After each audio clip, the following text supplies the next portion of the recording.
as CGMRB told, that India has been a leader in making available access and also quality financial services to the rural populace and also to the millions. When we compare our achievement with that of the need for other countries, especially the African countries or the least developed countries, these are all looking minuscule. So whatever we learn, we can actually showcase to those people. So our Honorable Prime Minister also is having a vision that we have to be a world leader. We should not look only internally. We should now showcase or learn from our experience, and those experiences should be shared. The theme of G20 itself, the India's presidency itself, is Vasudhaiva Kudumbakam, is seeing the world as one, and whatever we have should be shared with others as well. And the Amadkal achievements, whatever the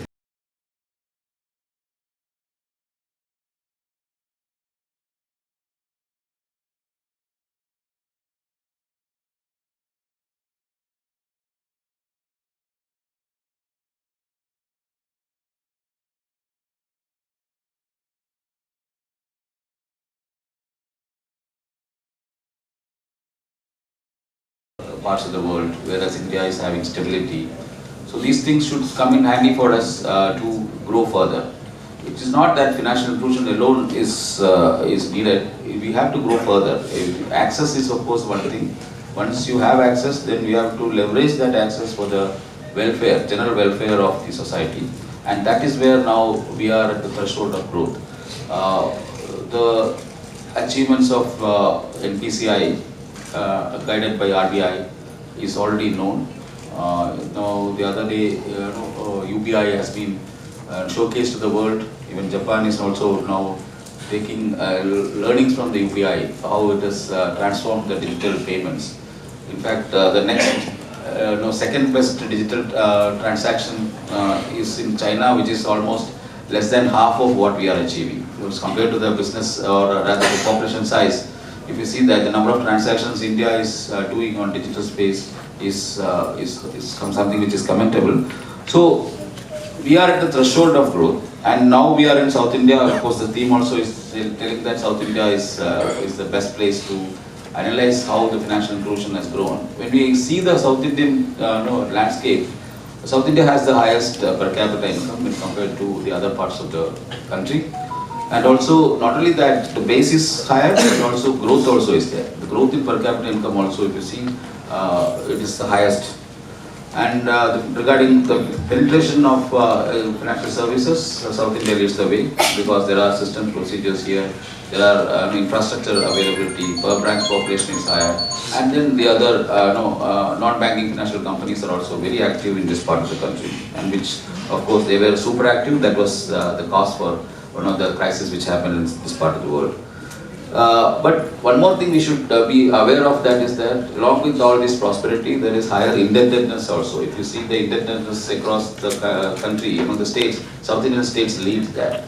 And even when you see that the assets to debt ratio also is little adverse in South India. That means we are having access and people are having free money. Rather the cycle is there, that money chain like approach is there. Once the chain is stopping somewhere, then we are at the threshold of a crisis. So we should be aware of that. Now we should calibrate this growth. Otherwise, what will happen will be that the repeat of Andhra may happen. But then I am hoping that we will be prudent enough, or we will be responsible enough in making available these things.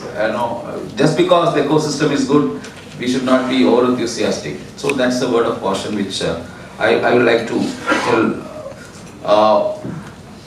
Now the literacy, financial literacy in South India is better. I also come from this part of the country where I have seen from the start how the state poverty eradication missions have evolved with the state support. Many of the poverty eradication missions, especially those in South India, be it in Tamil Nadu or Andhra or in Kerala, all these poverty eradication missions have shown how government involvement in financial inclusion or financial welfare can change their lives. But that will be, with government support, if something is done, then it will be heavily subsidized one. So rent seeking will be there, and a whole lot of problems also will be there. The responsibility of vending such services also will be little lesser when compared to the private sector in this thing, because the private sector is answerable to the stakeholders. Then of course the over-exploitation of the private sector is the only thing which we need to be concerned about. But overall, when we see the welfareist approach of financial inclusion versus the institutional approach, the institutional approach means that no, the institutions are important and their return is important. So it should be a balance between these two. The welfare, where the state involvement in poverty eradication, and also the SHG bank linkage programs, where states are looking only for the welfare aspect of that without looking at the sustainability or without looking at the returns.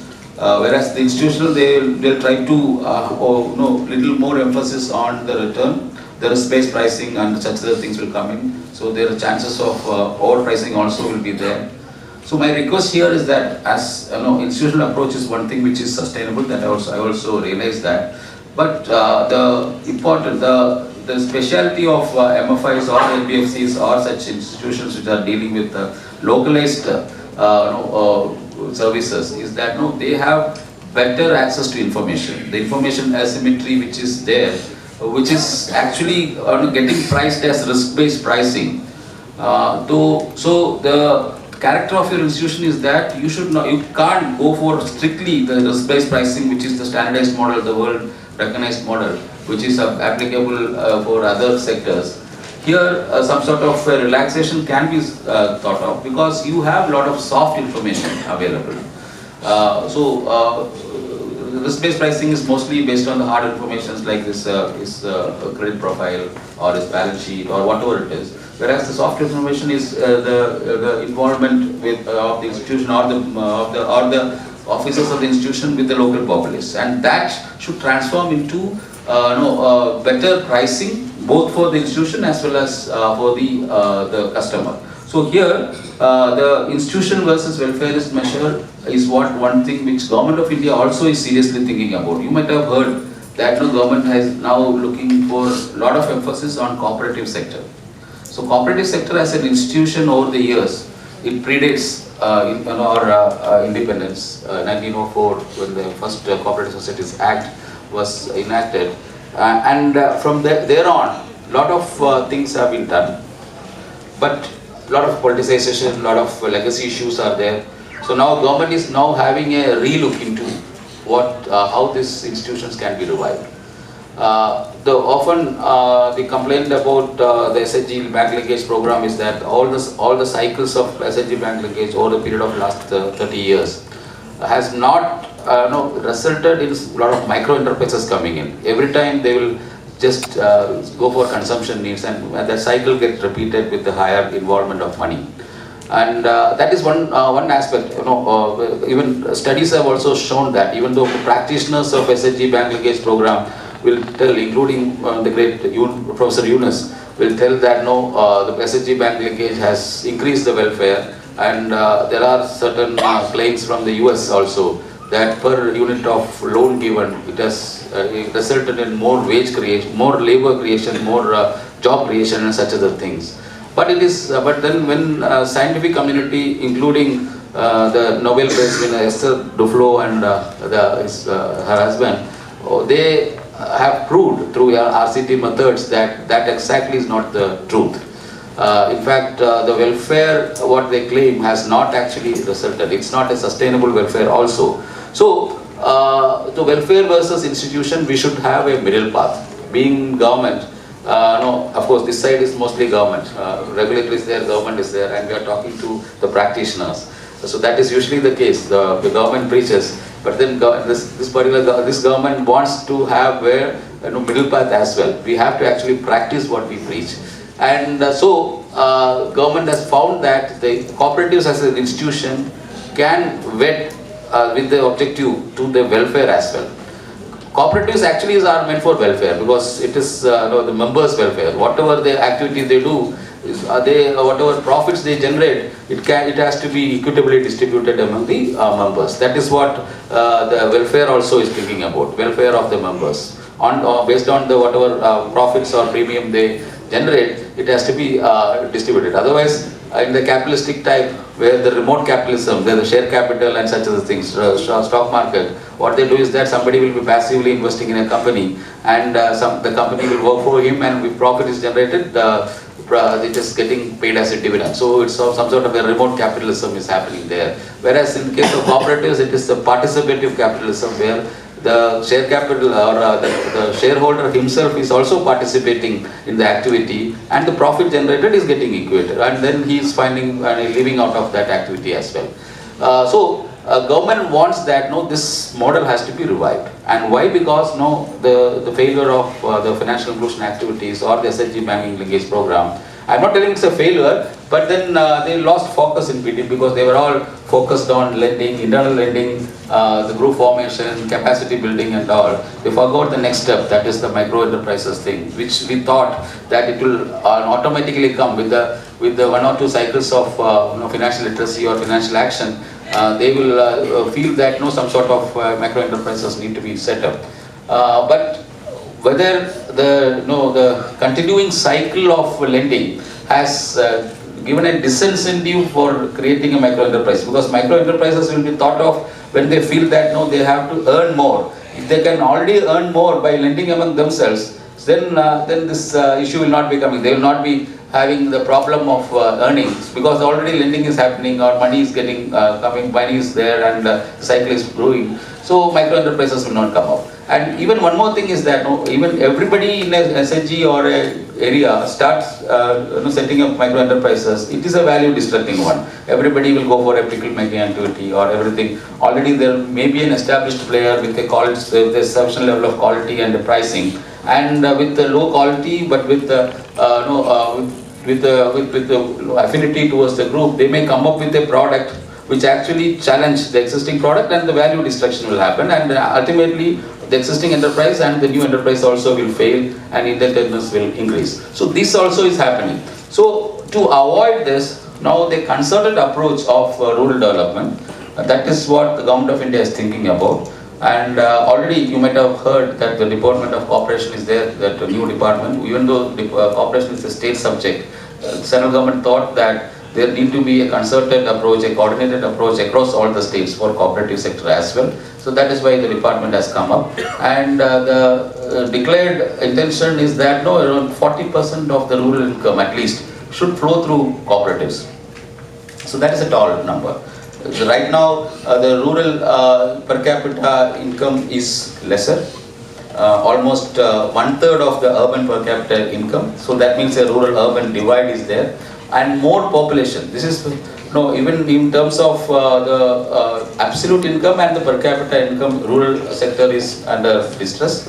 So we need to, instead of reducing the urban per capita income, we need to increase the rural per capita income by setting up such activities, by increasing the economic activity in the area. And for that, how can the cooperatives maybe be used?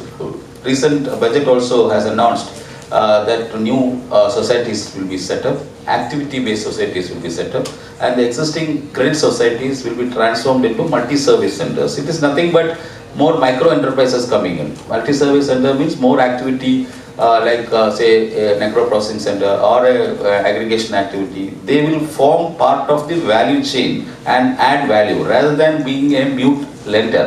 A lender or a input supplier or something like that, which passively they are doing. In Tamil Nadu, I understand most of the societies are actively doing PDS, so they are getting some income out of that. So some sort of multiple activities need to be done by these societies.